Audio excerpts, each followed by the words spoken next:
Good evening and welcome to this episode 10 of the Sullen Art Podcast. Tonight, with me as ever is my co-host Iqbal Malik. Good evening. And our very special guest this evening, artist, musician, writer, author, David Lynch-inspired genius, Alfie Scheinman. Well, thank you very much. Thanks for having me. AKA Felix Subway. So, Alfie, who are you? And tell us a bit about yourself. I'm a fragmented person living in Swansea. Moved up from London many years ago and made base here, and crawling my way creatively up through the hopelessness. Well, how long ago did you? Go on. No, you go. No, I was going to say it's a bleak kind of painted picture there. Yeah, it did. I didn't. It was off the cuff as well. I didn't mean it to be so bleak immediately. Everything's really good, really. Yeah, I mean, because you're a very, very busy guy. I mean, it's not just the case that you are in, I mean, we should mention for the podcast that you're in Lost Tuesday Society. How long have you guys been going and how long have you been with that band? I think it's about 6 years now we've been going at it. Yeah. And also there's solo projects that you've done as well. And am I right in saying that you've got a residency at Elysium Art Gallery? That's right, a once-a-month event, yeah. Yeah. But you've explained to the listener, because I'm not going to be able to explain it properly. I've been into Elysium a couple of times, and you guys have all got sort of separate nooks where you have got your own little sort of studio. Am I right? That's the Elysium Studios. Yeah. It's compared to the Elysium Bar, which is where the event happens. But yes, the Elysium Studios, you've all got your little compartments where all your work is all done out of there. So it's quite a creative little hub inside there. How did... Sorry, no, I was just going to say, I mean, do you actually store all your art there as well then? Because it's quite a large area, isn't it, in the actual galleries? Certainly a lot of the work is there, and a lot of the work I can do at home now. So, yeah. But you're prolific, because I've walked past you, this was a couple of years back when I was dating somebody who had something to do with something or other up there. And your space, your art studio, was just like everybody else's, was just a hive of activity. I mean, how often is that open to you 24/7? Yeah, all the time. That's amazing. How can I be really cheeky and ask how you landed that? Because that's pretty cool. It's like having your own studio space. Absolutely. John Powell, the director of Elysium, I asked him for a space, and he was kind enough to give me one. That was it, really. How many of you are there with John? There's about 30. There's 2 floors now, and yeah, it's really good, really productive for the people of Swansea. You know, it's a good spot for it though, isn't it? As well. I mean, I think a lot of the art scene seems to have kind of congregated down sort of High Street way, haven't they? Yeah. So that's just like one of the hubs down there. But I mean, there's just so much going on generally. I mean, do you feel like it's a sort of it's the right place for you to be doing your art, be doing your kind of residency and all the rest of it? Yeah, absolutely. I remember when I first moved to Swansea, that High Street was completely different. It was a lot more, there was a lot more begging, really.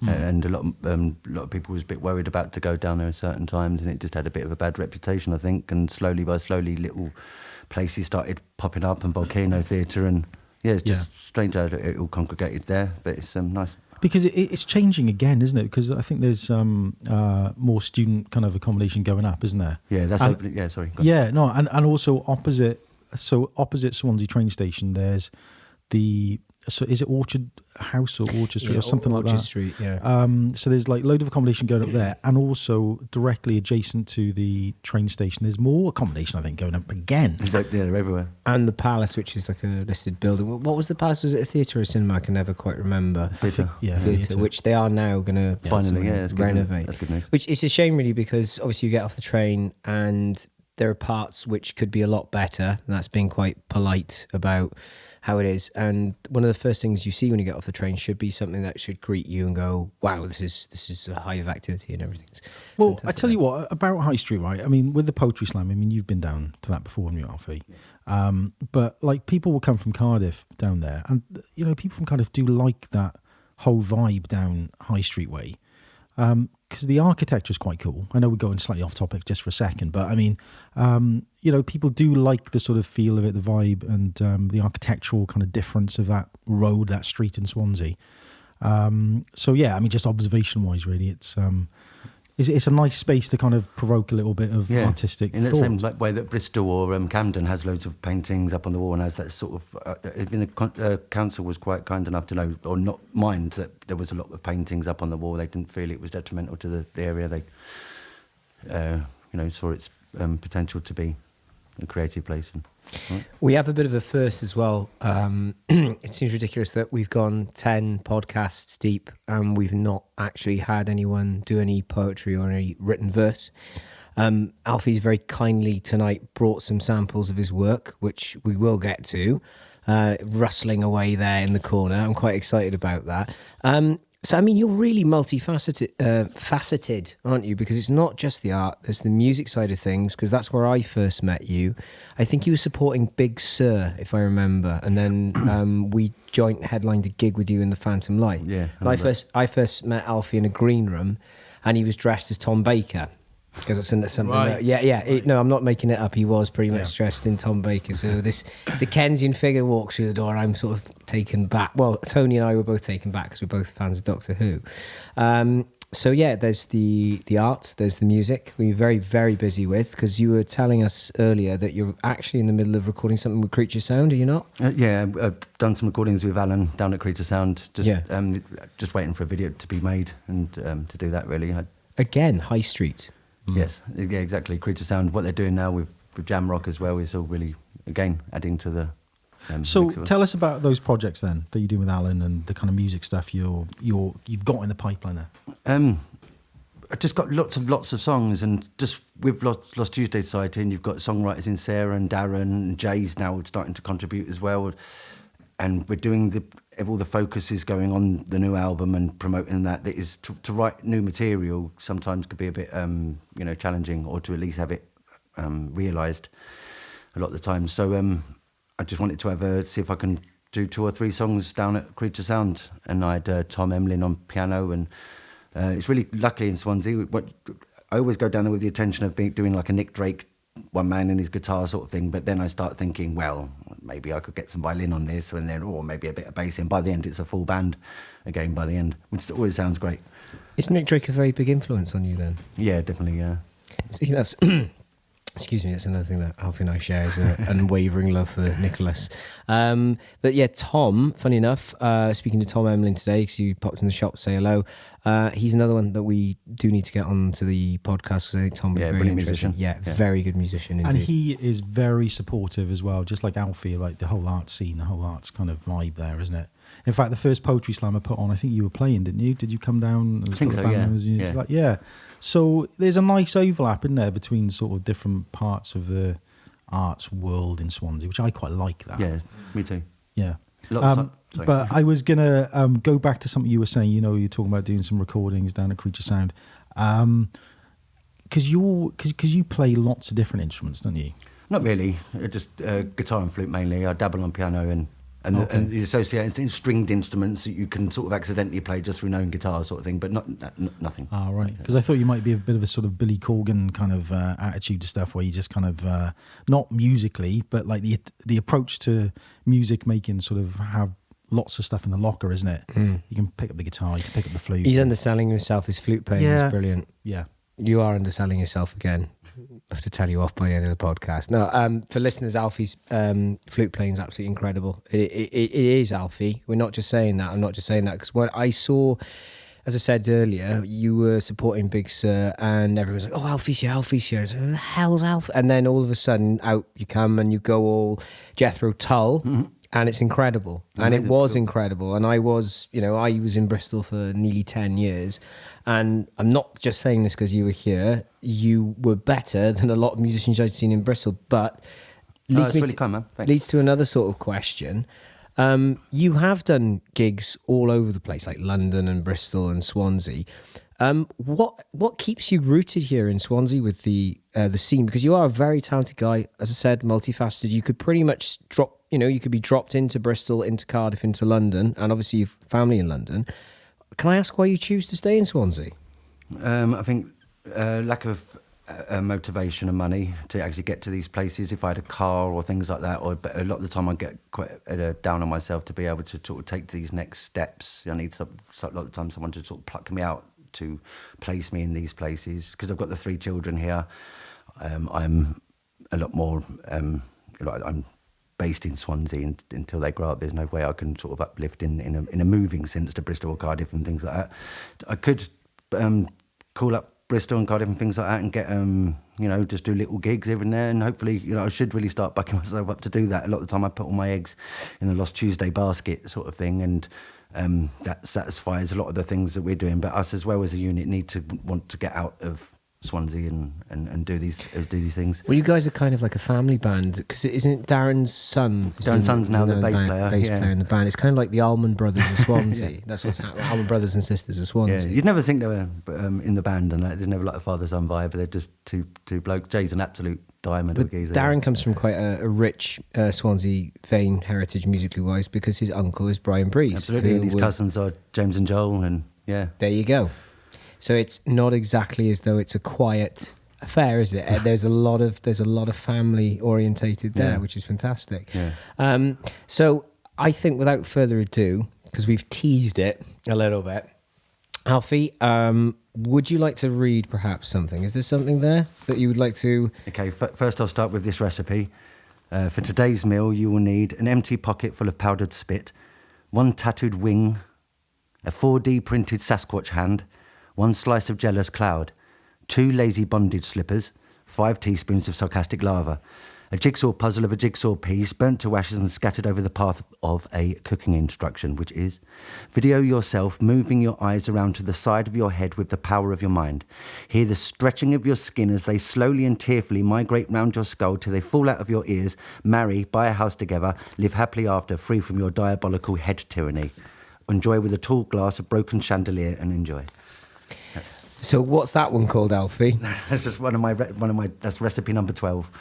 Recipe number 12 there by Alfie Scheinman. Excellent, fantastic. Well, that's popped the cherry on that one. That's the first time on the Sullen Art Podcast, named after Dylan Thomas, we've actually had someone read something creative on the podcast. Congratulations. Well, reading a poem, man. I mean, we should probably be doing more of that. I mean, I really like that, man, because Head full of tyranny, I quite like. Head full of tyranny, yeah. There's some strong words, mate. There.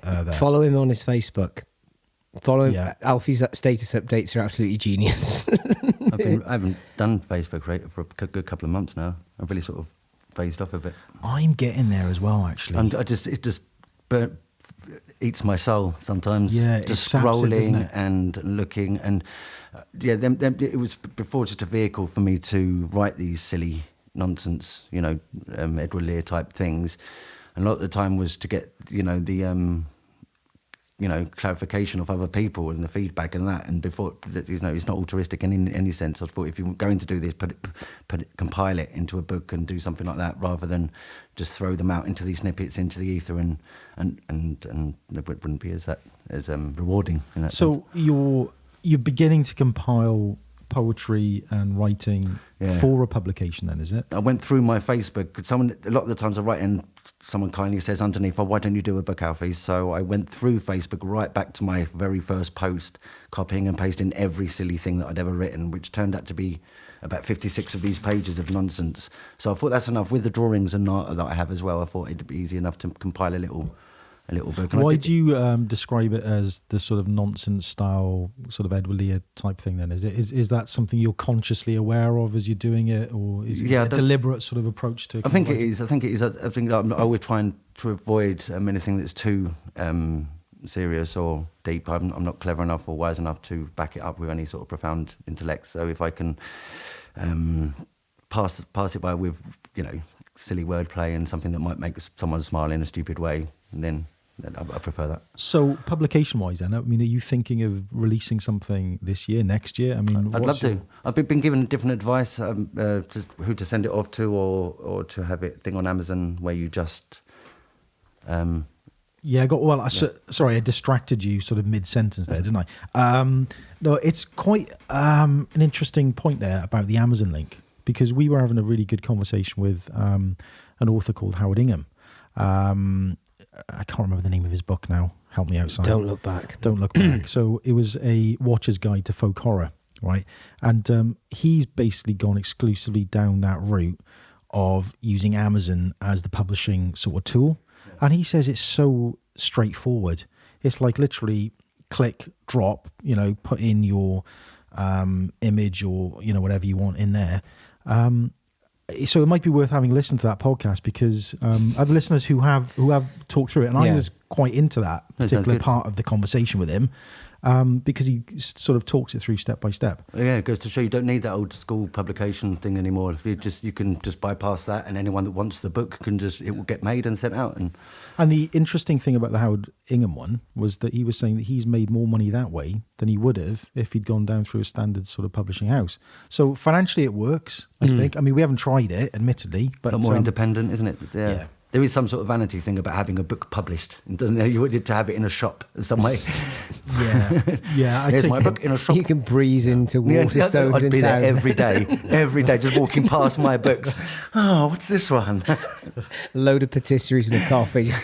Would you like to sign any of these for you? But there's nothing wrong with that whatsoever. But yeah, I mean, there's as Howard said, there's a lot of options there. I think he actually gives you like a blow-by-blow account on how to do it. Yeah, he did. That's episode 7, I think. Around 7, wasn't it? Yeah, I've forgotten. Without sounding sort of like, we've done so many now, but we have done quite a few. So, but it's. I never thought about ever. I mean, like you're saying that you're not clever enough, but you are, Alfie. I'm not clever enough to do a book. I wouldn't know where to begin in terms of like publishing anything like that. It's not that it doesn't interest me. It's just that this is something I want to ask you, because you know obviously I've worked with you before as a musician in musical capacity.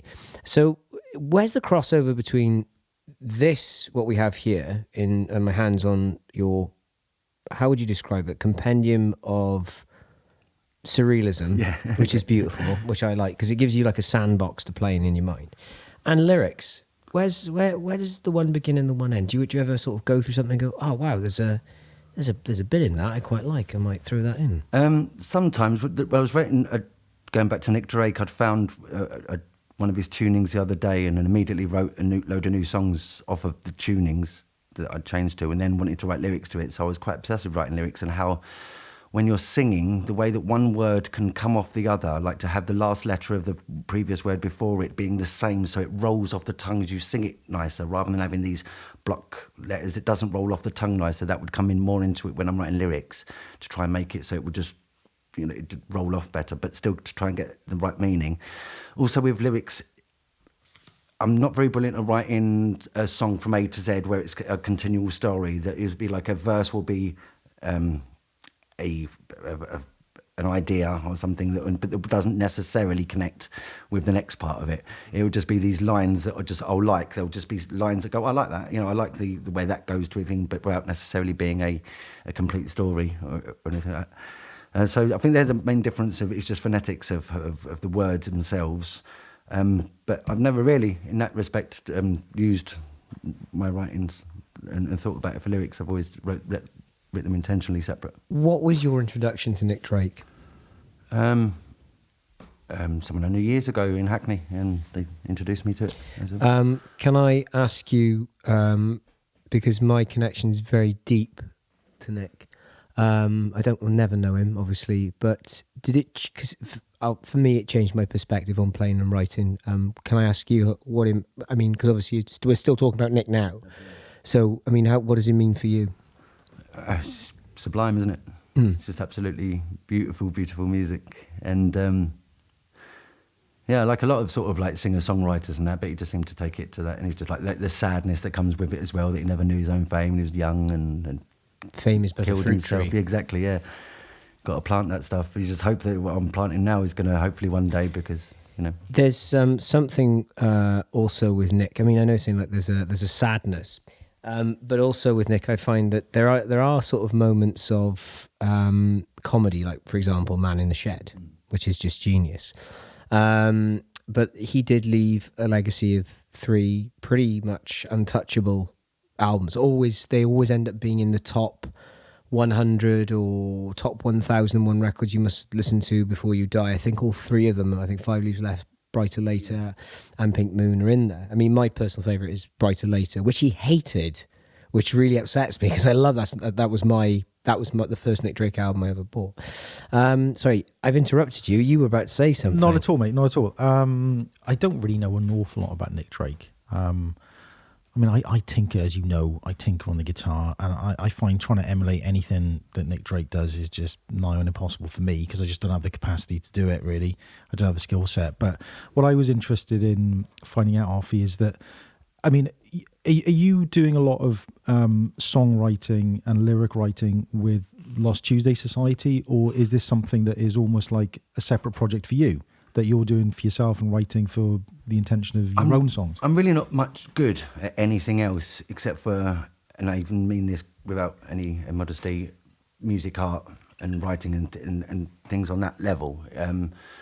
What was the question? I've forgotten. The question was about whether you're doing the writing at the moment, and the songwriting for like a separate project of your own. Yeah. Only because I write a lot. Like as soon as I pick up the guitar, I don't really go over old songs. I want to explore a new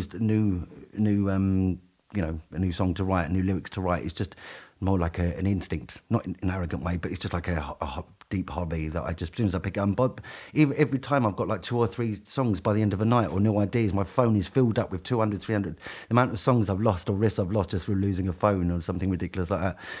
But with Lost Tuesdays, it's like I say, because we've got so many songwriters in the band and we're concentrating on the album at the moment. New songs are a bit on the back burner, you know, and I sort of save up. I've got 6 or 7 that when the time comes to introduce songs to Tuesdays. But then I've started up a new project with Steve Lissy. I don't know if you've met him, lovely bloke.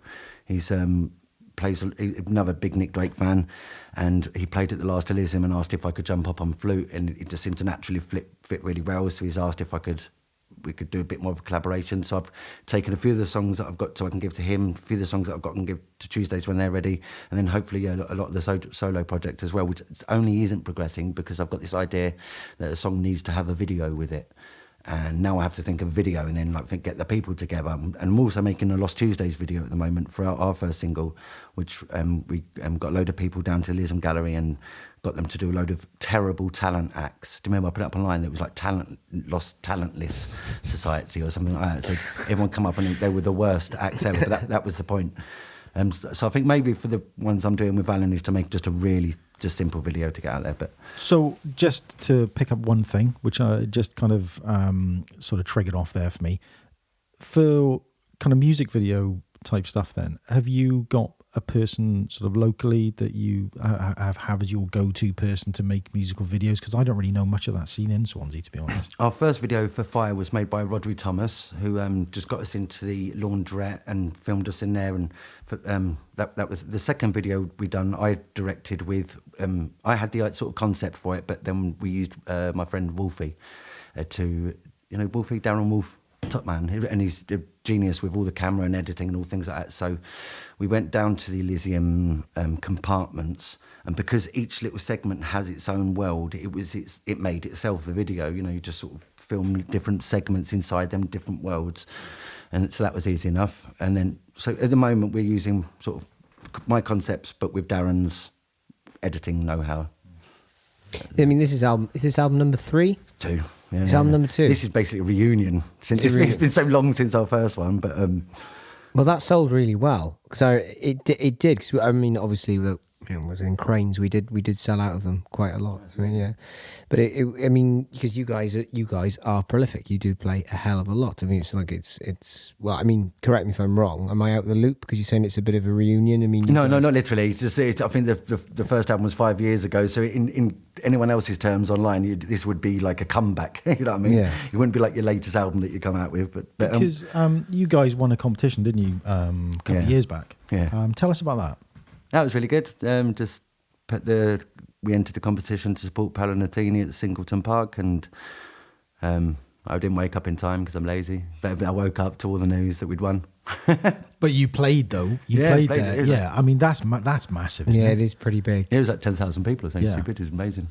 That's probably one of the biggest. I mean, and you've also played a lot of quite nice sort of little gigs. Larn, if I remember rightly, didn't you? You've done Larn. Yeah, that was lovely. Yeah, you've done that. So I mean, we had a conversation before you headed out there.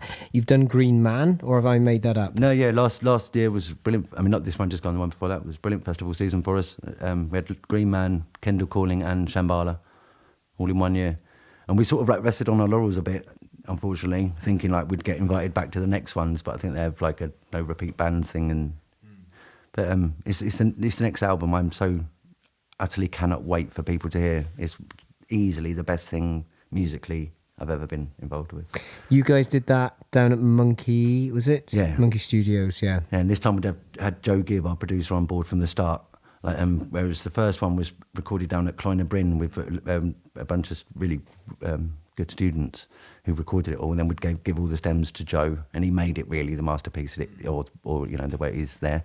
But this time he's been there from the start, you know, guiding us and all that. It's been brilliant. Yeah, we do have to give a very big. I mean, Joe would be someone fantastic to have on the podcast. It's just sort of like pinning him down. Well, I've heard his name mentioned Joe time Gibb, and time and time again. Well, Joe is. I mean, God, where do you start with Joe? He's a legend, yeah. Yeah, Madonna. Who else has he done? He's done work with Bowie. Yeah, Bowie, Prosperina. You guys obviously as well. And that's just scratching the surface. He's very, very, very busy guy. Very good, busy guy. Very good engineer. Very good producer. Very good mixing engineer as well. He ticks all the boxes. Can't really deny it.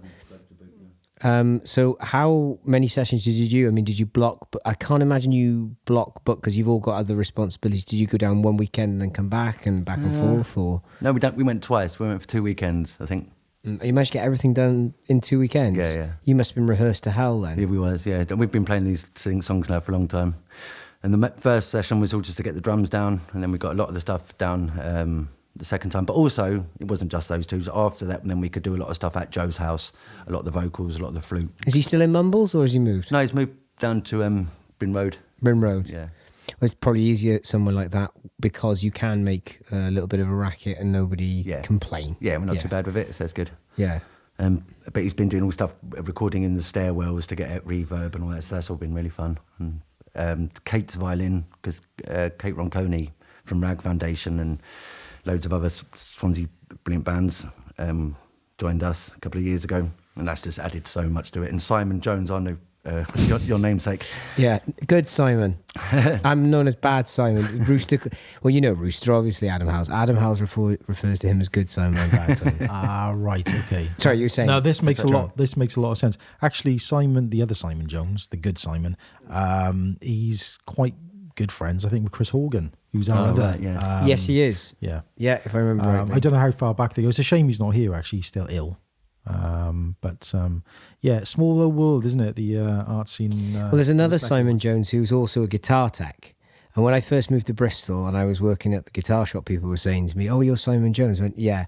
"Oh, you're the guitar tech from Swansea." No, I'm not. And now the fear is like, because obviously Simon Jones has got his thing. People are going, "I thought Simon Jones was working here." "Yeah, I am Simon Jones." "You're not Simon Jones." "No, I'm the other Fred. Just call me Fred, all right?" But yeah, so Simon went down. You had all the drum tracks tracked, and then just went back and did the overdubs afterwards. That's right. Yeah.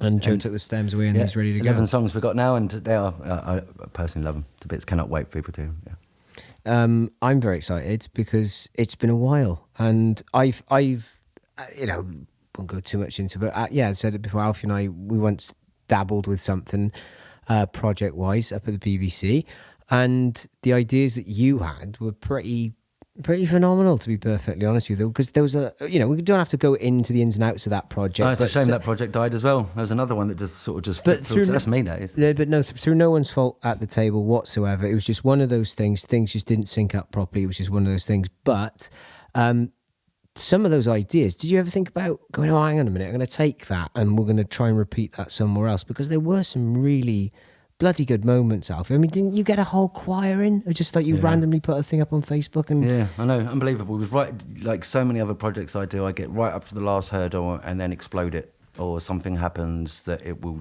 dissipate. It happens. I think you should forgive yourself, to be perfectly honest with you. I mean, you're here now and you were on time. So we were actually late tonight, so it's our fault. And we actually did stop for drink. I actually went to the wrong house, to be fair, as well. I knocked on his door. He had a plaque on. I thought, they'll have plaque families. They'll know what's going on. And I said, right, yeah, where's Dylan Thomas' house? And he gave me the directions. So it's good. We should have probably given you the directions. It's our fault. No, Iqbal asked, "Are you sure you can get here all right?" And I went, "Oh, good, mate. I don't know where I'm going." Yeah, I think I asked you 2 or 3 times. I suspected there may be a glitch in the matrix. Yeah. But he says yes, but yeah. So there is something else you were telling us about as well. Big news. Big news in terms of what's the word? Cross-pollination? Cross-pollination I don't know where podcast.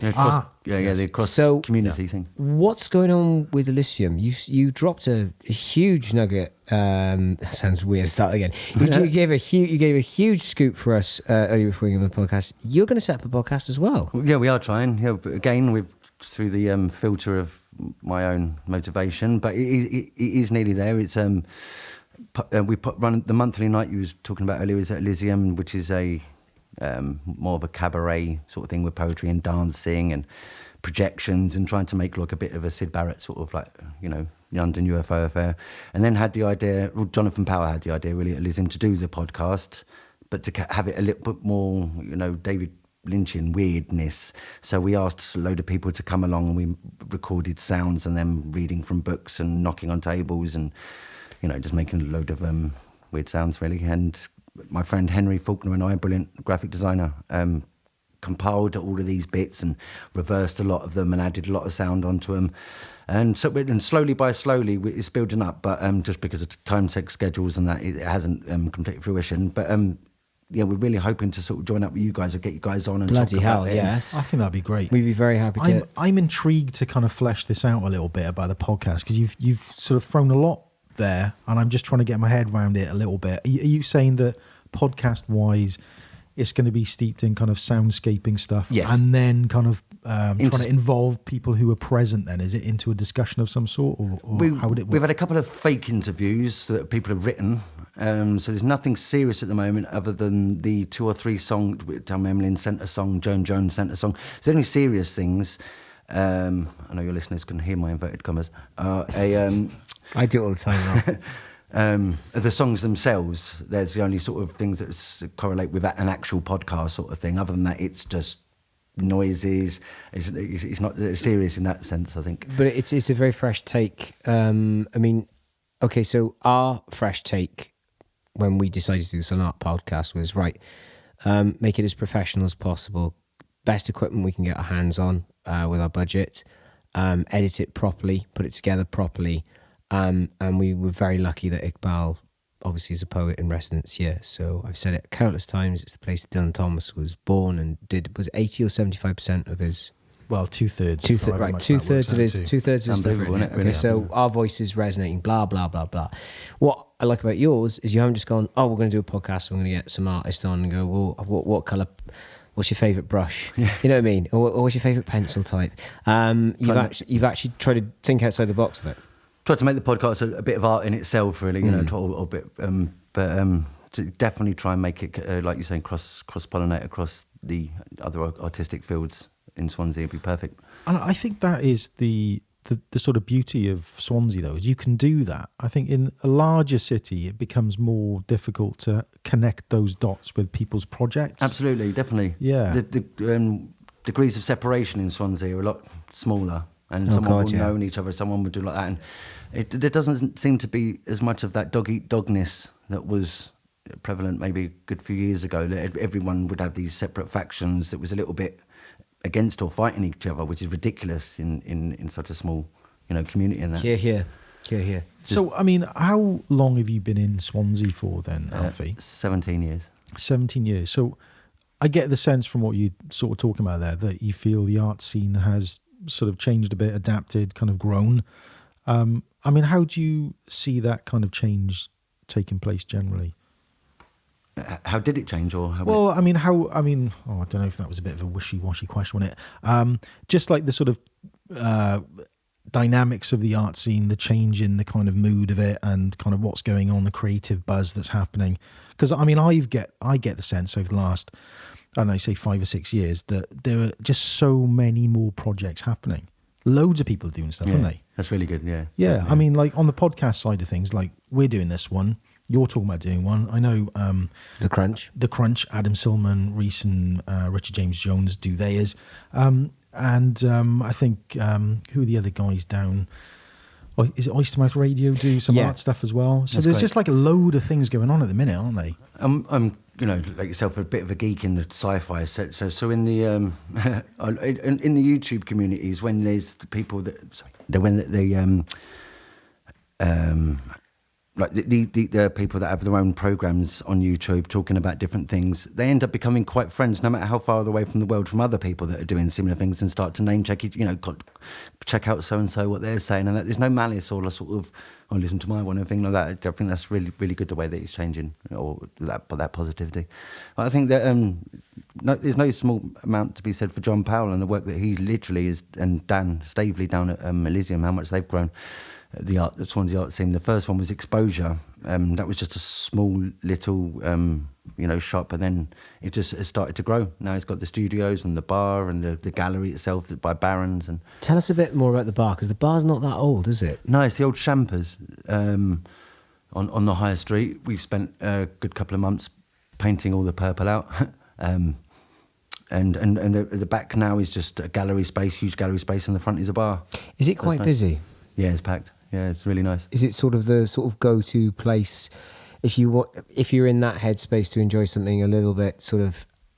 The first thing that sprung to mind was that Warhol-esque sort of party sort of thing. Definitely, yeah. Like you'd be comfortably received if you're a bit weird, it's definitely. Yeah, and obviously you get all sorts of imagine through the door artists and every sort of slice of society. Yeah, you do. People wandering in. Well, I don't use the word riders, but maybe no, you don't. You don't as much as that. Every now and again, but then thankfully they're sort of consumed by the creative atmosphere in the room and chill out a bit by the end, which is nice. I would imagine that probably happens quite. You get some people who just okay. Yeah, they're in there a lot. What's all this about? And then by the end, it's like, tell me about your polka dot mushrooms. Tell me more about this, and I'll have some more of that fine whiskey that you have on the bar. So you guys are busy. It's doing really well there. Are you doing any shifts down there? Are you helping out, or no. not at all? Just I just run the monthly night there, and no, I don't do anything like that. How many nights? Sorry. No, I was going to say, so it's safe to say that you are a full-time artist. Yeah, wow. That's, I'll go with that. Sounds great. Well, I mean, it's, that's a really difficult thing to kind of commit to in sort of the obvious ways, because like financially things can be very, very difficult, isn't it? But I think people who are sort of lifers with the sort of art, I think sometimes those decisions have just got to be made. It's like, right, fully committed. It's been really positive affirmations, like the stuff you're saying today, because a lot of the time it can sort of, when you have all of these sort of things and they don't reach fruition, it could be a bit disheartening in yourself, I suppose. Not that you haven't, because I don't really put myself out there to achieve in that respect. So I don't do as much communication as I should. I don't contact enough people as I should. I just do the work, if you know what I mean. I just do the bits, and then they just sort of turn into... Yeah, but you can't undersell the fact that Lost Tuesday Society are still going. Oh, absolutely, but that's by no means my massively influence in the sense. Yeah, but you are part of it. And on the creative side, I find myself definitely a valuable contributor. And when it comes to stuff like the business side of the band, I'm pretty useless. Well, I mean, also the fact that you've got the space at Elysium, I'm going to make an assumption here. I'm guessing that you get quite a few artists who are crying out to join in that. I'm assuming that the spaces are very few and far between. Oh, they pop up. Place. Yeah, they do? Yeah, they do pop up, when people don't pay the rent. I didn't realise there was rent to pay. No, it wasn't. Oh, no, I thought it was... no. Okay. No. I retract my previous statement. But at the same time, it is a creative hub. I've seen it firsthand. So it's a rental space then. So as an artist, you have to pay your kind of monthly subscription / rent for it. I don't know whether it's worth putting in the podcast, but I'm going to ask it anyway. I mean, what's the rent for a sort of current artist like down there? For my space, my original one, which I've had to halve, was $77 a month, and then the one that I've got now is $56. Right. And is that like a standard kind of price sort of range, price All about structure? the size of the okay. space. Some of them, and there's Kate Bell, a lady down there's got a studio's bigger than this room. I don't know. I wouldn't like to say on radio what she pays, but we won't. You don't have to. No, that's fine. Would he let you sleep there? Because it would be like the sort of thing that same thing crossed my mind. I was like, oh fuck. It did a lot of people's minds. It is Yeah. bitterly cold. I'd done it for about 3 days. You are crying for a bed. You've got a sleeping bag and things like that, and a few pillows, but it's bitterly cold. And you do start to be some sort of Tracy Emin kind of installation. There's just a bed in the corner. But surely, when it gets to a point, okay. So for me, some of the best riffs and some of the best ideas at 2 o'clock in the morning. You've been hammering out for hours. Does that happen again with the art, where it gets to sort of 2, 3 in the morning? I can't go. Just another 10 minutes. Absolutely. Just another 10 minutes. Absolutely. Absolutely. And like anyone, once you're in something, it's so hard, and the time will fly by before you know it, and you just want to finish that one bit more. Definitely. So I think, on that note, perhaps one bit more of something that you've prepared for us that you'd like to read. So what's next, Alfie, if you'd like to read a small... Well, not read read whatever you've got, Is that too Alfie. long? No. All right, I'll read this. Is it a poem? I mean, what are we looking at? What are we looking at, Alfie? I've got one poem, but this is a story. Okay. Let's do a story. Okay, so we're going to give over a bit of the podcast now to Alfie. If you'd like to give it your title... And away you go. Okay, thank you guys. This is called Enter Adventure. Once, I woke up at 5 a.m. and couldn't return to Sleepland, so went for a walk. Within not long, I'd found myself knocking at a blue door located behind the alleys and the homeless, and it had Enter Adventure written in brass letters across the front of it. The door was old and the paint was abandoning the square panels like blue suicide, but the brass letters looked brand new. Not a single scratch disrupted their reflections. I lifted the dull lion head knocker and let it drop heavily back into place, causing even more flakes of thick broken glass to fall gracefully onto the cobbled ground I had found myself on. The door stared suspiciously at me as I waited, holding me to the ground and denying my increasing desire for departure until the sounds of the seagulls and the silence were replaced with weighted locks being pulled across the inside of the frame. The echo ticks of a broken clock and keys jangling like metal rain. Eventually, the door opened slightly and a frail voice, barely broken by morning, whispered, "Yes?" "Is this a place for artistic adventure?" I said, finishing my ice cream first. "This is my home. What do you want?" said the voice. The door opened further and revealed a small old lady in purple curlers and wearing the sort of dressing gown you'd find in a Catherine Cookson novel. "Artistic adventure," I said. The door closed. From within, you could hear her conducting an orchestra of muffled shuffles until 8 minutes later she had returned. She took my hand and gave me a pack of crayons and a picture frame she had been saving since Christmas 1934 for her son's wedding. But tragically, he had died in the war, she explained. "Is this a magic door?" I said, with a newfound sugar-based directness. The lady laughed. "I doubt it. You're just looking for magic. Probably dreaming, aren't you?" she said with a warm, knowing smile. The blue door drew to a close. I scuffled out the picture with crayons, put it in the frame and gave it to the homeless man who had been sitting dead to the world, watching the whole thing through his blue frosted eyes. "Did you put Enter Adventure up on this door?" I asked him. "Yes," he said, "just before you arrived." "Why?" I asked, opening a new, slightly more melted ice cream. "I like pictures," he said, before running off down an alley, smashing the picture over his head and laughing. I walked home and wondered, was that homeless man me from the future, disguised as a tramp to guide me with lessons to help me change my life for the better? No, I laughed to myself. You're probably just still dreaming. Thank you very much, Alfie. Well, there you go. That's another first. We've actually had a short story read on the podcast. We're getting more and more like Radio 4 every single one that we do. You've got a really nice kind of reading voice. It's got a nice tone to it, isn't you it? would be great as because I've really toyed with the idea of doing, because obviously you can do it yourself, doing radio plays, and we've got the technology to do radio plays and the editing stuff. Yeah, I'd grab him. Yeah, I'd grab him to do it. It'd be fantastic. I've got a funny feeling we've had a conversation about that story at some point. How long ago was that written? Yeah, quite. Yeah, since I think we have spoken about it. It is, isn't it? Because we must have been over a couple of beers one night, and I'm sure I remember that Enter Adventure stuff you were going on about. Either it had happened that night or like a couple of weeks before or something. But that's actually quite normal, really. Compared. I mean, how long ago was that? I don't know, 2 years, maybe. A couple of years. Yeah, we've definitely spoken about that since. So you've got a really good range of different stuff. You got your music, you got your art, you got your short stories, your poetry. What else have you got in the back pocket then, Alfie? Have you got anything other sort of hidden talents there or not? I've been really getting into sculpture. I've been making these. I put them up online recently. A load of cups that I'd made. But remember that one is like carrying a little baby. Like the glazing. I was really got into that for a while. But I haven't done anything for that for a while. But I was really into sculpture for a bit. So I was going to ask you another question, sort of go tangentially, because he said about being a sci-fi geek. Are you still sci-fi geeking it? Do you still? Because that's where we bonded over. I do. I am still a bit heartbroken about where Doctor Who's gone. Nothing to do with it being female Doctor. It's the choice of female Doctor was a bit. I didn't find amazing. I would have loved Phoebe Waller-Bridge to be the female Doctor, and I think what Chris Chibnall's done with it is just. Well, are you watching any other sci-fi series at all? Because it can't just be Doctor Who.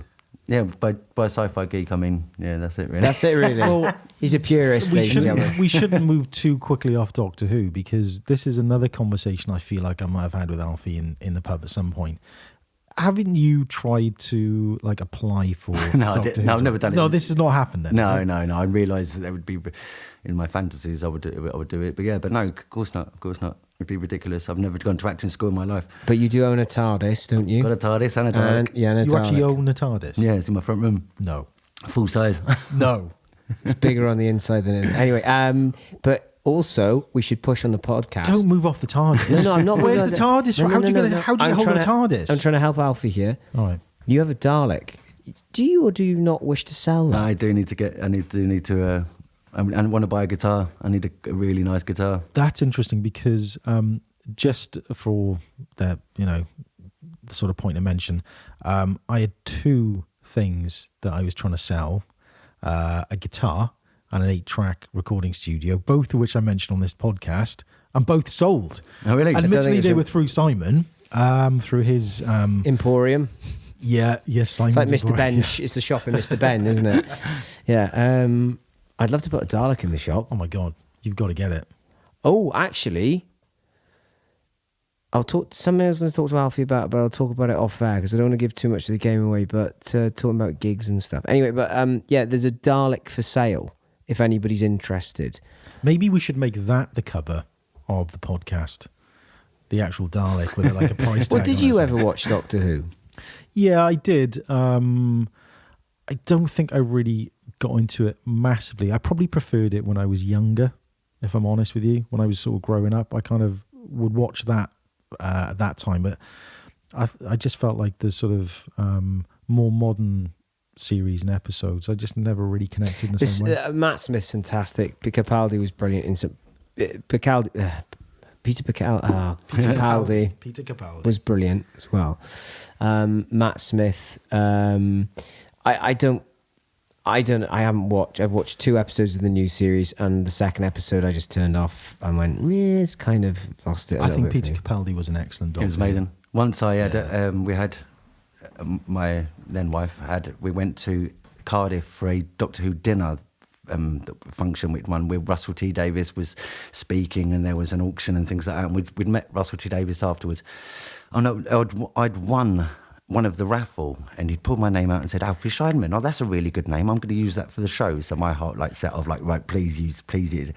Never did. But I met him afterwards, and he was like, oh, Alfie Scheinman, nice to meet you. He was 3 or 4 years later, and in Mumbles, in one of the, in the church community hall thing in Mumbles, he was just there and with his boyfriend. So I went up to him and said, hi, Russell, I don't know if you remember me. And he just went, Alfie Scheinman. And I was like, oh my God, that's it. And I had a lovely chat with him. He was really, really, really lovely, and left. And then at the end of it all, I was playing some music down there, and at the end of it all, it was his sister, I think, that had a cake stall there. That's why he was coming down. And she gave me loads of cakes and said, Russell bought this for you and your family, you and your children, and all these cakes that he'd given. So it's my dog. Because Russell was living in Mumbles for quite some time. I can't remember which street. It was probably one of the ones quite close to Johnny's Fish and Chip Shop. And I was sad to find that he actually moved away because he's in Los Angeles now. But it was quite nice. It was like, yeah, we've got him. Yeah, we've got him. Yeah, you can stuff that, Hollywood. We got Russell T Davies, boys. Can you do a Russell T Davies No, I impression? wouldn't. No, You can't. probably no. You've done quite a lot of impressions. So I wouldn't do Russell T because I too met Russell T Davis, and I went up to him and said, "Thank you very much for resurrecting my childhood," because for me, Doctor Who was not the one before Sylvester McCoy, the one before him, the cricket. Peter Davison. Peter Davison was my Doctor, and I remember getting really sad because I get really attached to things. I can't help it, and I didn't understand the laws and the dynamics of Doctor Who. So when he regenerated, I was like, "What? No!" And it really upset me. And then obviously when Peter Davison, then Colin Baker, Colin Baker, and then he went to Sylvester McCoy. I was really happy with Sylvester McCoy as a choice. I thought Sylvester McCoy was fantastic. But Doctor Who was and all the cliches. Oh, you're hiding behind I did hide behind the sofa, and I was terrified of certain episodes. It really was scary, and some of the later episodes that Russell wrote were a little bit like, hang on a minute, that's a bit weird and wonderful. But yeah, it is. I still like it. I still hold out hope for it, to be perfectly honest with you. Who knows where they'll take it next? I don't know. Maybe they should. I don't know. Who should they have as the next Doctor? It's a difficult one.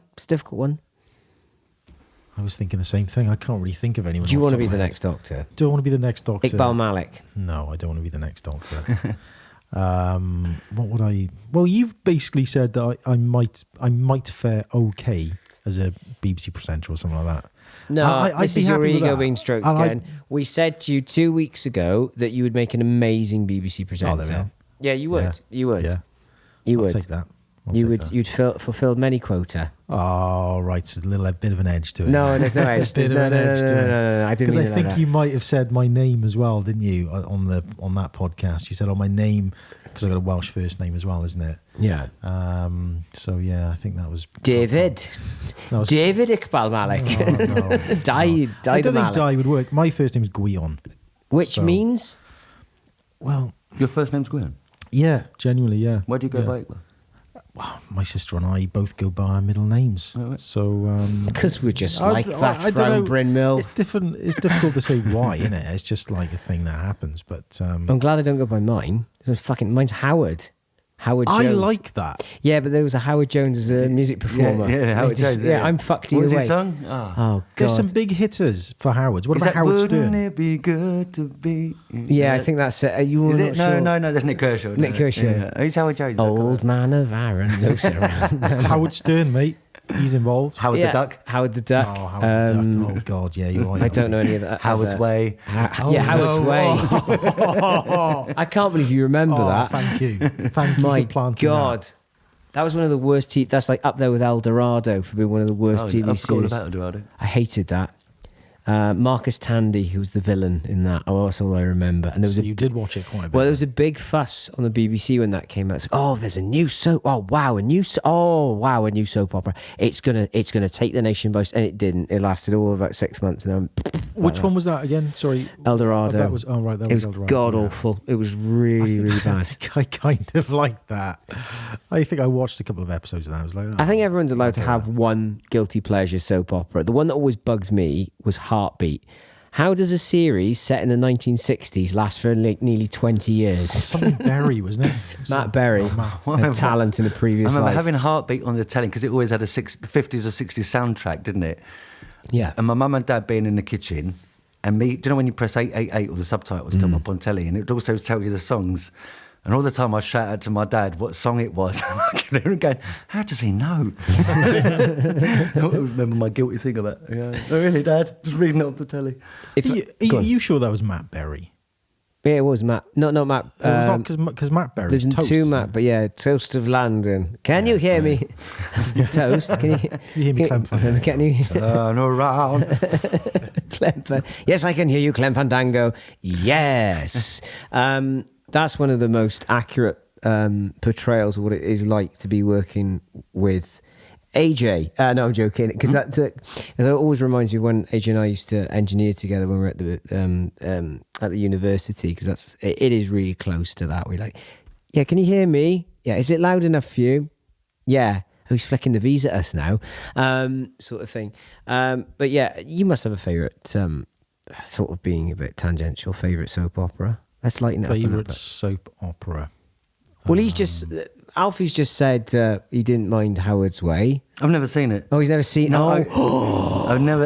Isn't it some sort of upstairs, downstairs? No. prostitute? They were all like on the Isle of Guernsey or something like that. And they all had yachts and they all, sleep in each other's I remember wives. it existed. When you have they know they existed, but I never. Yours was Eldorado. You actually said you liked Eldorado. It was half tongue in cheek. I didn't think it was as bad as you were perhaps painting it. It was a bit tragic. It was awful. Admittedly, it was quite tragic, but no, I don't think I've got any major. Coronation Street for me. Do you know why? No. You turn your nose up at it, but it's actually the great thing about Coronation. Right, so you watch EastEnders, you want to cut your wrists. Emmerdale is just ridiculous. Everyone's got a brand new discovery. I mean, that's what we need. We need to get into that mindset, don't we? What? We're talking like some sort of meditative. Kind Oh, of, come on. But at least Coronation Street has the heart to have a little bit of fun with itself and be a bit funny at times because life is funny. But I mean, a lot of people take a lot of comfort from TV shows like that. I was chatting with God earlier, and I asked him, "Why did you make it so that when we eat, we risk choking ourselves? Isn't that a bit of a design flaw?" And he goes, "I know, I'm such a dick sometimes," which was refreshing. God. But he certainly changed it up there. Dear. You switched it right up, mate. You switched it right up. That's a better joke than any of his, mind. And he's done stand-up, apparently. Yeah, and well, that was a dig, wasn't it? And a half. He's done stand-up, apparently. Well, I mean, fucking hell. More inverted commas. You've done stand-up. Apparently, yeah. Prove yourself, funny man. it's just Do like, a joke. actually, you've done some good one-liners. In fairness to you. Well, stand-up's very difficult to do, and that's why I was crap at it because it's like okay. So if I wanted to go up and stand up, forget about doing music. So you have to dedicate yourself to that. The amount of work that's required for it. You do good voices. He does do good voices, Alfie. Now you're trying to. No. You do. Yeah. No, you do. You've done quite a few over the last sort of 10 episodes, haven't you? What of different people? What Danny Dyer telling everybody about 9/11. Well, That's in one of them. We haven't released that one yet. of Yeah. It's not released yet. No, because we haven't. that was one that we've put in the bank. That's a special one. You did a Step 2 and Son in the last one. Yeah, That was another good one. You did a Hugh Edwards. Yeah, just to wind you up though, because you get really annoyed with Hugh Edwards. You get really cross with him. So we seem to have gone off on a massive tangent there, haven't we? We need to pull it back in a little bit. So Alfie, we have one more piece from you. What's this? This is a poem about an elephant. Okay. Throughout my 39 hours of strain, a person was found in an elephant's brain. Swim he swam these elephant tides, the elephant's medicines washed in his mind. And then one day, one fateful December, the things that he'd learned he'd failed to remember. For of all of the things that he'd chose to neglect, he'd never remembered how not to forget. Crawford, you can't come here at night, Crawford. Crawford. I was just getting off the bus when the bus driver shouted, "Good riddance, you hippie git." I turned around and realised it was just the fridge humming and I haven't left my house in 36 years. Okay, that was that. Thank you very much, Alfie. So we've had three wonderful pieces now from Alfie this evening. Three pieces. Three wonderful pieces. So another thing which sort of tangentially goes off on the whole Doctor Who thing. Now, how do I phrase this without sounding derogatory? You're a bit of a UFO enthusiast, aren't you? Yeah. Right, hit me up with it. Massively into it ever since I was a kid. My old man used to tell me about this a couple of times. He'd seen UFOs. We lived in a council estate in Edmonton, and so we have a little balcony, and my old man would call it a trade. I'd make it a cup of tea, and he'd roll a spliff, and we'd go out in the garden and look for UFOs, or at least satellites or something starry. And one time, twice, we saw two very, very strange anomalies in the sky that just doesn't correlate really with human aeronautics progression. And also just the fantastical idea of alien life and things like that. It just fascinates me.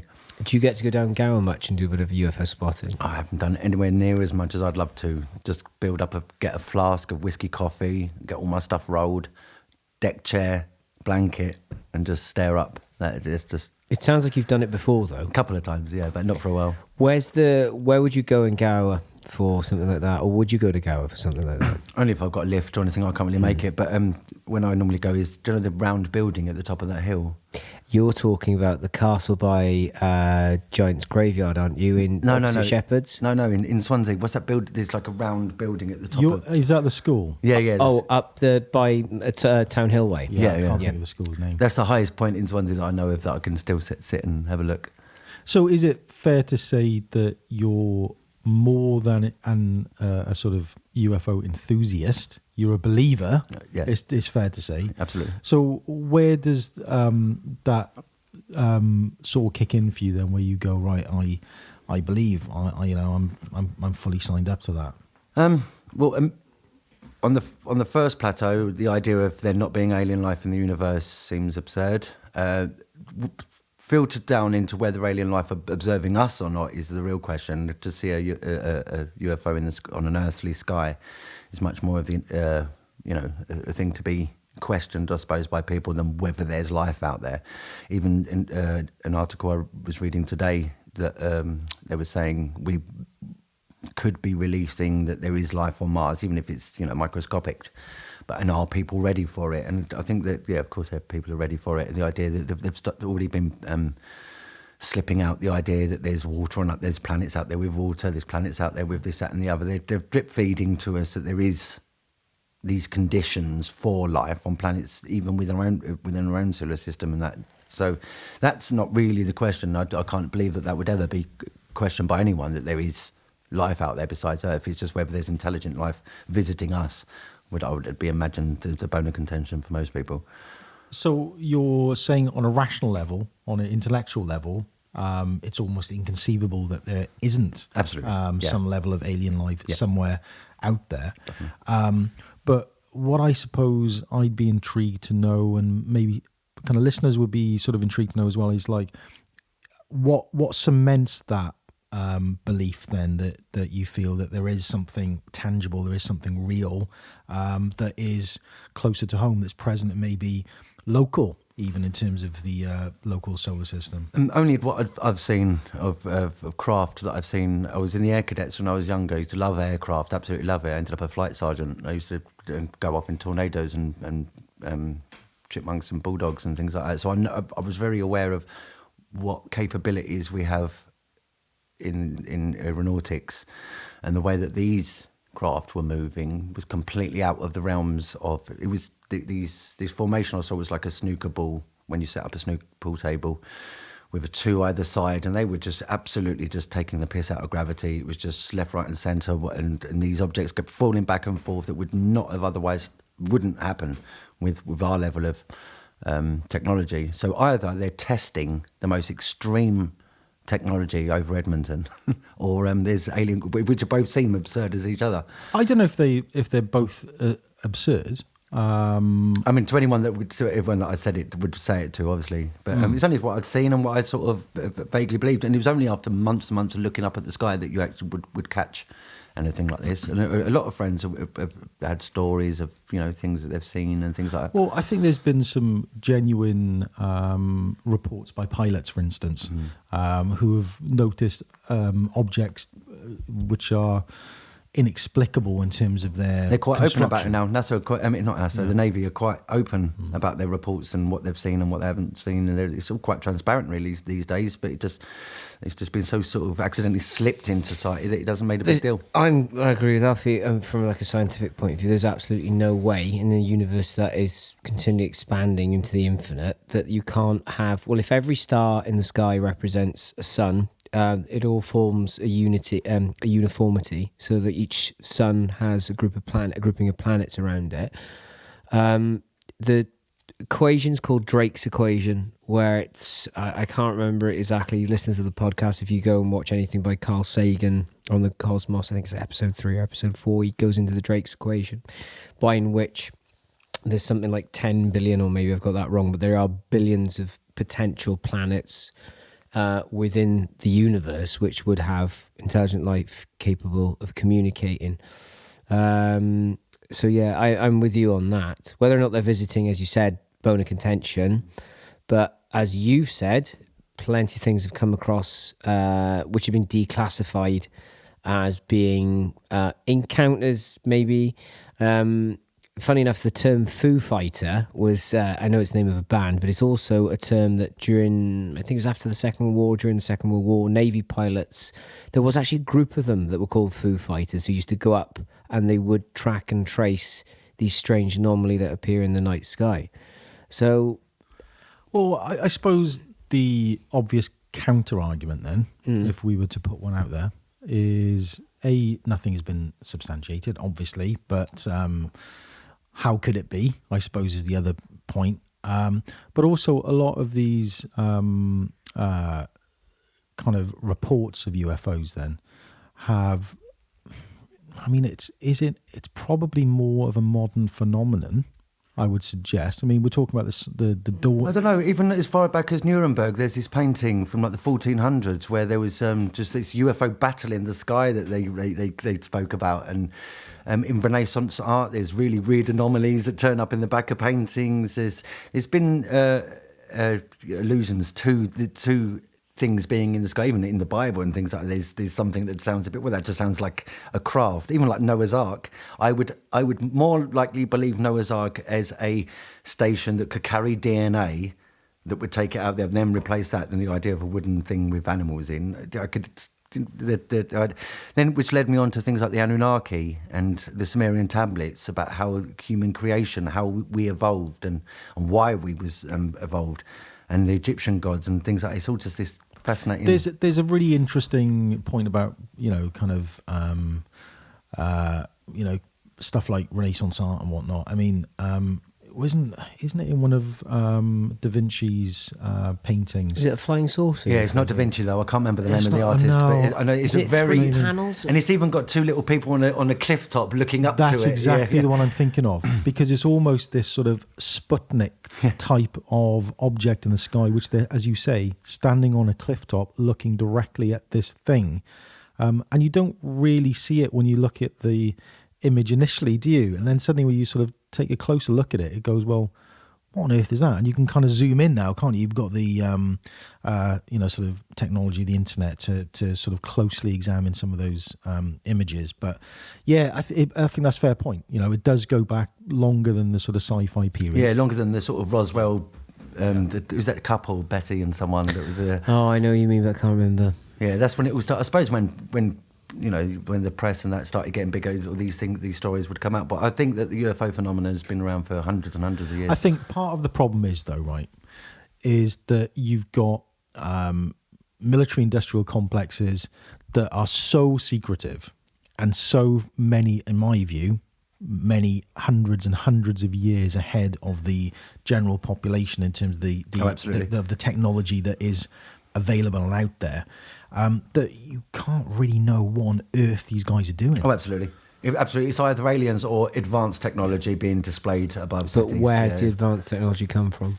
Yeah, because also, things like the CDs apparently were alien-based technology and things like that. But yeah, and there's loads of different types of aliens, the Nordics, the Greys, the small Greys. The small Greys are just supposed to be like these animatronic beings that are just put out there, so it doesn't matter if they blow up. They're just almost autopilots. It's just a fascinating subject because it's almost like real sci-fi, the closest I can get to it. I'd never actually commit to myself 100% to saying, right, this is it, this is what I believe, but so open to it. And the fact that I've seen these things with other people would clarify that what I've seen, and there wasn't some sort of drug-related There's a real activity. comfort looking up at the night sky, and it sounds a bit nihilistic, but no matter how bad things get, realising that you are the speck on the back delicious. of the speck, it's amazing, isn't lovely, it? yeah. Isn't it? So as all the problems or BS that you're dealing with, therapy, you just look up and it doesn't matter, because the majority of the positions of the stars you're seeing, it's taking millions of light years to get there. They're probably not even there anymore. And there is something, like you said, delicious. There's something really... An ex of mine once said, "Oh, I hate it. It makes me feel really insignificant." I said, "Well, I love it because it makes me feel so insignificant. Because it makes me realise how unimportant." I love what's underneath. Like, people, when they think of the stars, they think is this thing above you, but there's this ocean of stuff below us. Right now, there's just like billions of light years of planets and stuff which is underneath us right now, and to find out, even without the alien life of it, I think it's quite arrogant to think in the scheme of things that we're the only ones. I think the main thing is whether they're coming to Earth or not. I think that's the specific, like maybe or maybe not. But Would they want to come to Earth, though? That's the other question.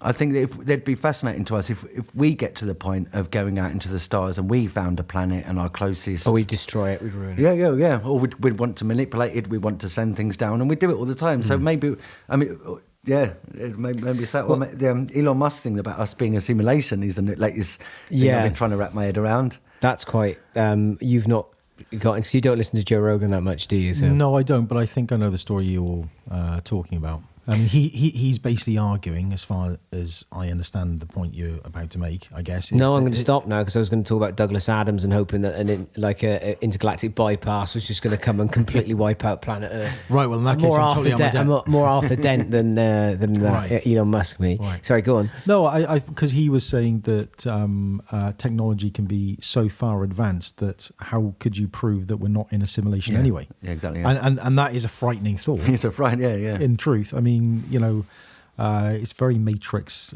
type, isn't it? That kind of conversation. It's almost like, well, how do you prove that? I would be utterly gutted if when we die, you don't get to find out the answers.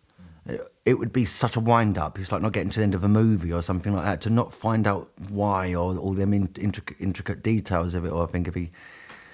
Well, I think for me, I mean, I'm more inclined to resort to spiritual kind of connections with the universe and consciousness in itself. Well, consciousness has to go somewhere. You can't. I'm really nailing my cards to the mast here, but it just can't. You can't just have that and then that's it. That's it. It doesn't go anywhere. Of course it does. There was was it Roger Penrose? I was telling you about this experience when my dad wasn't well. That they were taking. Oh, I'm not going to go. Anyway, there was they were taking different protein cells or something that they find in the brain, and they were seeing that when they turned whatever current off on it, the energy left into a different state, and then when they turned the energy back onto the protein cells or whatever they were, it would return. So it sort of like was going, well, okay, well, the argument is energy can neither be created nor destroyed, first law of thermodynamics, so it has to go somewhere. I think that's probably more of a description for me of the physical universe. Because, I mean, there's essentially two conflicting versions of what the universe is, as far as I can kind of filter things down, right? You've either got a matter before consciousness universe, which is what many or most scientists like Brian Cox, etc., would argue. Brian Cox, who's fantastic. Yeah, sorry, I won't do my... Yeah, I'm not convinced by that one. I think that might need a little bit of work. It irritates me a bit because it's all of it. Anyway, go on. Yeah. So you've either got a matter before consciousness universe, which is he's a proponent of that, or what I believe is that you've got a consciousness before matter universe where things stem from that rather than matter. And I think our crude understanding is currently supports that more than it does the latter. Well, very quickly, the human range of hearing is 20 hertz to 20 kilohertz. So there's a whole field of hearing we can't hear. And you can back me up on this being an artist, the palette of colours which we can see is like that compared to what it actually is, infrared and all. There's a million things in front of our three eyes right now. Yeah, that we just cannot perceive. So, if we could perceive those and how, like when we're talking, don't interrupt. I'm just going to say, don't bang your head against the thing. No, go on. So okay, the scientific answer for how sound is created is the compression and rarefaction of sound particles bouncing in the air. Now, can you imagine if you could see those particles bouncing in the air? You would flip your nut. Well, I'll make a slight disclosure there then, that I have had experiences of my own where there is a perception of other kinds of energy. Okay. And one of those experiences happened in this house. Not in this house. He's alluding to the gramophone incident of podcast number 1, Alfie. You don't want to. Let's not go back down that route. I do. Where I tell Uncle Alfie. No, I'll tell Uncle Alfie then. All right. I was questioning where I asked Jeff Hayden, who owns a house, whether the birthplace may be haunted. He's forced my hand here. Simon's forced my hand because it just started playing as soon as I walked in the room and I was by myself, and I hadn't touched it. And as far as I could work out from Jeff Hayden, this hasn't happened before here. So it was just very weird and off-putting. You just stood in a room in an old building, an old house by yourself, and suddenly right next to the gramophone. Yeah, just a starts playing gramophone as really well. Creepy as hell. Yeah, it's like, oh my god, that's very, very odd. But no, I've had sort of waking visions of energy surrounding me, and those are as tangible as anything else. So I think there are other aspects of consciousness and life that we don't tend to kind of meander into because of, well, whatever reason, really. I always, that hope that you could retain the you-ness that you are now when you die, rather than, I imagine, like you were saying, the energy displacement of like being a raindrop, that during that, our life is that one raindrop which will drop into the sea when it dies, and it will disperse and it will go back, and then just like it will get evaporated and turn into, you become a new raindrop eventually, but you won't have the Iqbal-ness that will retain the entire way. I think that's like, apparently the Egyptians had that you had to go through all these gates to keep the who you are now. Other than that, when we die, we won't die, we'll still exist, but it will just be dispersed. Does that idea disappoint you then, that you may lose that individualness of life? I think it would upset most of us. I suppose we'll sort of rely on that we're going to see loved ones when we die, or we get to guide loved ones that are alive when, with these ideas that you can keep yourself and as you go along. But the sad fact, which is less sad than just, not being there anymore. See, I would suggest that one of the flaws that we have as a modern day, maybe not as a species, but as a modern day civilization then, because I think older, sort of civilizations, whether it's North Africa or Aboriginal or whatever it's going to be. And the Welsh. The Celts, right, okay, right, yeah. So, I mean, they had a different relationship to the life, didn't they, and nature and the world, and they saw things in a little bit of a different way. They understood that spirit was present. And there was a very, very firm belief. But I think the, what's the word? The focus then, should we say, of most modern civilizations today is this ego-based consciousness, isn't it? Where we almost need to protect ourselves by this concept of I, the concept of the ego, rather than looking at life as being a part of a one, that sort of oneness of the world and universe, etc. I mean, does that kind of resonate with you, or am I going off the point a little bit? No, so that's absolutely, I wouldn't want to say idealistic, because that sounds negative. I think that's the way it should be. This idea of connecting to, which it definitely has eluded this late generations. The more we get into technology as well, the idea of nature, and that gets further and further away from us.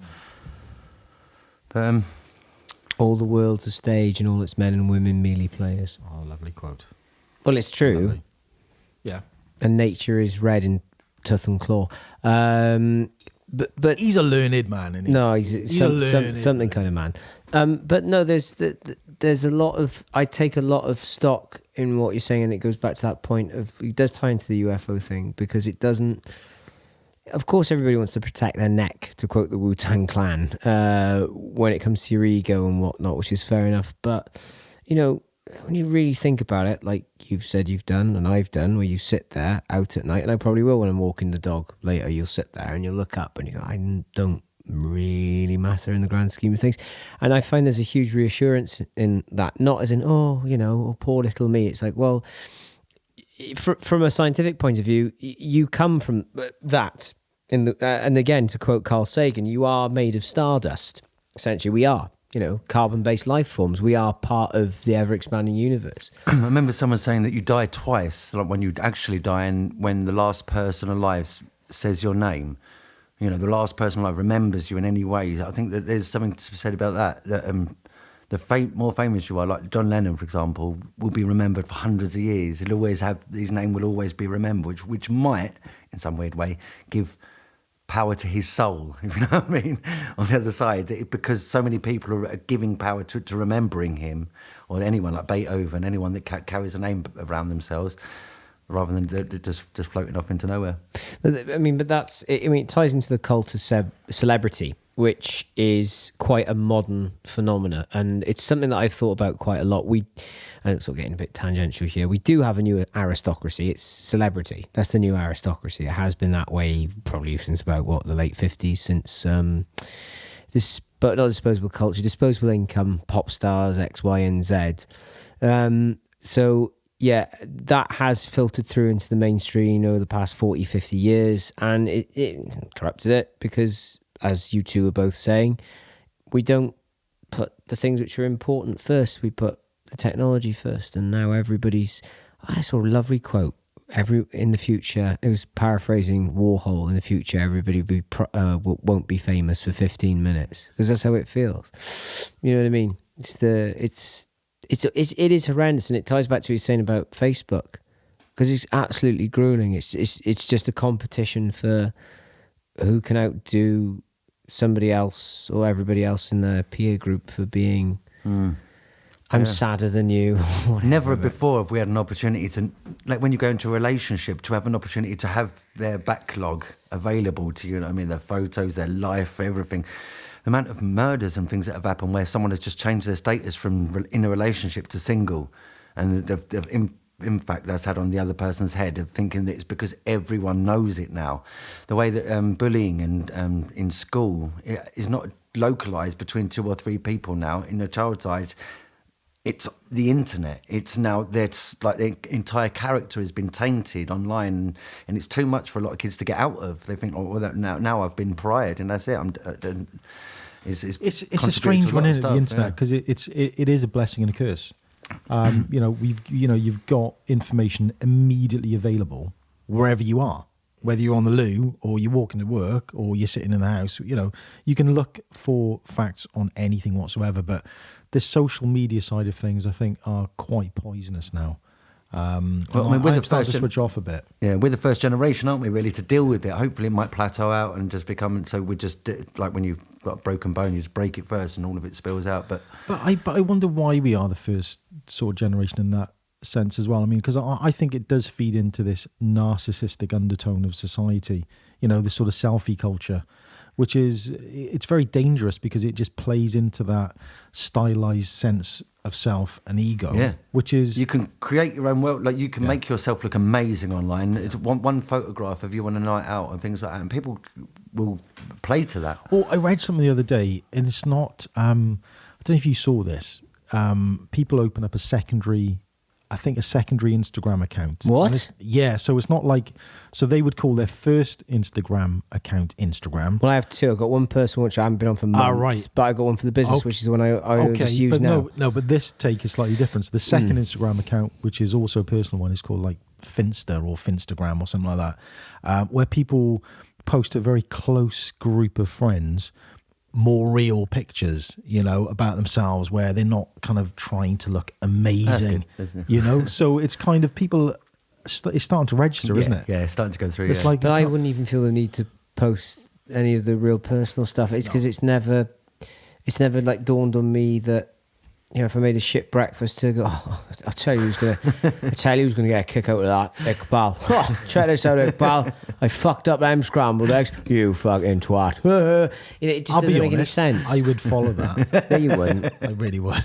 But there's something that... It makes me feel a lot more adequate. There was something about my very inadequate There was something existence. Charlie Brooker was saying. It was on one of his news thumps or news wipes, where they were talking about the 7/7 bombings. And I forget whatever segment it was, they were saying about the amount of mobile phone footage that was in it. And they were whatever psychologist was talking about it was, if you have that in front of you with the phone, it's gone. You have that in front of you with the phone, there's a disconnect because you're like, I'm the documentary filmmaker here. Nothing can happen to me. Nothing bad can happen to me. I'm in charge. I'm filming it. I've taken control of the universe. You're trying to bend reality, which doesn't really happen. I think it's a safety mechanism for a lot of people because life is so out of control and is chaos predominantly. To have a device like that gives you a bit back in control. Could I bring this back to an art thing? Go on. Because I think that might be quite a nice link actually about the use of modern day media, digital stuff, online stuff. Because a lot of artists have got a strong online presence, haven't they? I mean, I try to get a certain amount of info out there for me. But I mean, you as an artist, Alfie, do you tend to utilize that as a vehicle for your kind of either pushing your art? Or Oh, massively. Technology has really had a big part of art. When the camera obscura came out, you could literally see the art change from the Giotto style in the 1400s, a very 2D tapestry type of art, to the Caravaggio, Leonardo stuff, where they'd found use of the camera obscura, where they could literally project through the device an upside down image, which they could then draw over and then paint over, which added all of the layer of depth and things like that. Even they knew how to, like Julian Beaver, the guy that done that pavement art, where you need to stand in a certain place for the perspective to work that would make people look like they're falling down, things like that. Caravaggio painting, he was a bit annoyed that it was a triptych and 3 artists were asked to paint it, so it was the 2 sides and the front panel. He had one of the sides, and his by far was the best because he had this knowledge of perspective where if you'd looked at this painting head on, the horse in the painting would have looked like its legs were far too long for its body, but knowing where the perspective of the looker was, you look from underneath, it will all fall shorten. And connect up. So the technology has always been a part of, in my way that I've used technology in things like that, is I reverse engineer sometimes. I'll take a picture of the work as it's progressing, take a photo of it and put it through a filter or an app or something that will make me think of it, and then use what the phone has given me to then pull that back on itself afterwards, or just change the gradient of it, the lighting of it, and the phone will show me how the painting could look, and I'll start to copy my own work from the phone's perspective. so, I mean, because you've done an arts degree, haven't you? Yeah. So that was in where now? That was it was in Town Hill at the time. Which is now the Metropolitan place, but this was 15 years ago. So was that the College of Art then, is it? Yeah. Right, okay. Because you wouldn't have studied stuff like that, would you? I'm assuming. No. So this sort of progression as an artist, that's kind of happened organically as you've sort of harnessed the everyday technology of a mobile phone or whatever it's going to be. Yeah. Yeah. I mean, so what did you study then in terms of fine art? But fine art. as a painter, it didn't really have much weight. A lot of the time in the uni it was all about conceptual art and things like that. The painting seemed a bit archaic, really. There was Robert Newell, is the artist there. He's a brilliant artist. So it was quite a small faction of the college that was dealing with old school painting in that sense, So, but there's still loads of Helen Finney, another great artist that comes out of it. Really well, some great painters that have come out of Swansea that are still working, but it's really good. Does it? I mean, art's such a difficult subject to just dip your toe in. I mean, it's a whole series of podcasts in itself. I mean, what to paint is the artist. I find is like what do you paint? Sometimes you want to come out with some profound, thing that will come out of it, but a lot of the time the most beautiful painting could be a girl on a swing, but because of the way it's painted, it's just so beautiful that resonates with the person rather than trying to apply some sort of message to it. I think that a lot of the time art is best left ambiguous. A lot of the time with my art, which I want to try and get out of, my whole dissertation at the time was about fantasy creatures within art, and what does that draw the line of it stopping being a fine art painting, just like a fantasy piece. Out of interest, I mean, do you find that your background in art, in fine art, and the other disciplines that you're kind of engaged in these days, does that inform your music as well, or vice versa? I mean, do they overlap or interweave in any way? Not really in that sense. I feel like there's a cauldron in my head that wants to put out and different. go on, say it. Yeah, go on. He wants to put out to anyone that's just available on the You streets. whore. Such a flirt, tease, such a tease. But I know, so it's just where that cauldron leads. I just want to express in some way, but they're not particularly connected. But it's just fun. It's all just fun. Well, really. what I find that art can influence what I do and what I write about as a poet. I mean, there was a period where I was looking at Italian kind of metaphysical painters like Giorgio de Chirocco, if that's it, kind of. Is it Chirico or Chirocco? Chirocco, I always said. And there's like loads of different, sort of art and kind of paintings from that era that I would transpose to an actual poem. So very busy, Alfie. I mean, we touched on a lot of points tonight. I mean, it's not as though you've got one string to your bow. There's many, many, many strings to your bows. Bows? Multiple. Of things that you're going to be doing in future projects. Multi-talentless. But, I mean, out of all of them, at the moment, what's the thing that's exciting you the most that you're doing artistically? Astral projection. Get off. Come on now. You can't drop that bombshell. No, let's go deep. Let's go deep on that. Come on, Alf. Come on. I've been trying all of the techniques. There's the rope technique where you imagine that there's a rope above you and you're climbing above that. When you're imagining yourself to the left of your body, to the right of your body, to above and below, and they say that after a while your astral body becomes so elasticated from the rest of your body that you'll start to feel like you're surged with a battery, and the closest I've got, they say that just as you're about to leave your body, you've got to then be the calmest. But I'm not that sort of person. I've just felt like I was about to leave my body and gone, oh my God, I'm leaving my body. And then it just shot you straight back down again. So this is quite strong meditative practice then, is it? Is that something you're engaged in almost daily then, is it? I mean, how does it work? I'd love to say it was daily. It's something that as soon as I'm meditating into it, I'll end up getting too tired. It needs to be something that I pursue within the daytime every single day. I totally get that, man. I mean, I've been starting to meditate quite a lot, weirdly, and I've never done that.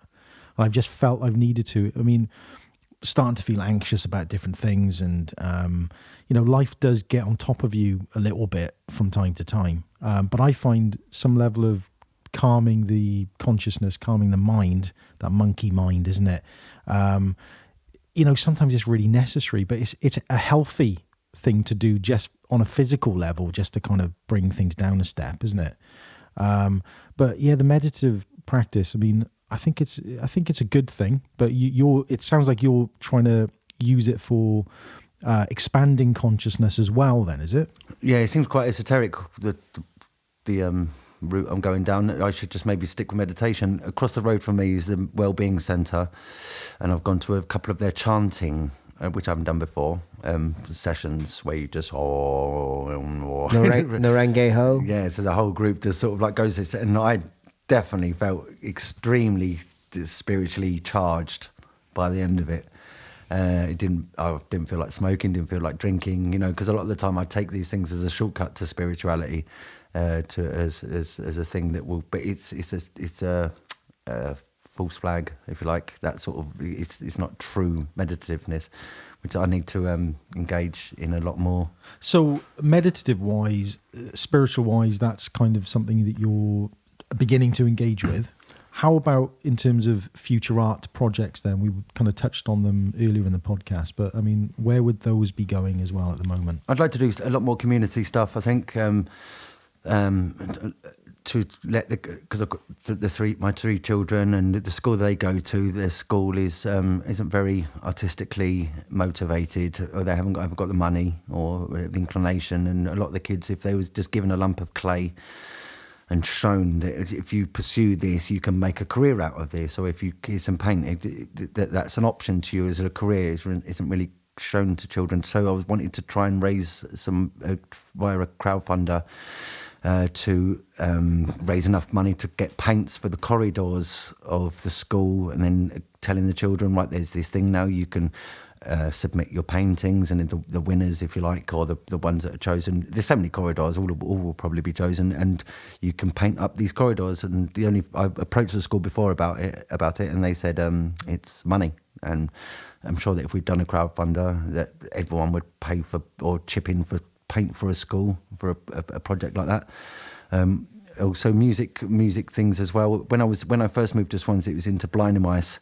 So I moved to Swansea. There was a scheme called Fresh Start, where they move you out of packed London into places in England or in Wales that needed a population, I suppose.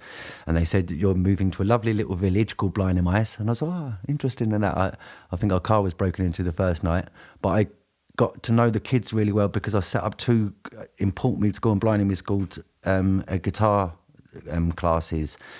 One time I was up on my sort of balcony having a smoke, and loads of kids around, and one kid chucked a chair up at my balcony, and the other kids were like, "No, he's all right, he's all right." And I swear that was just because of the music connection that these kids are. I might look like a big hippie to them, but the connection that there was an opportunity to do music was a big part of their sort of breakout and all that, which was really good. And I want to try and connect a lot that with more that altruistic sort of volunteer type side of things. I think I really need that.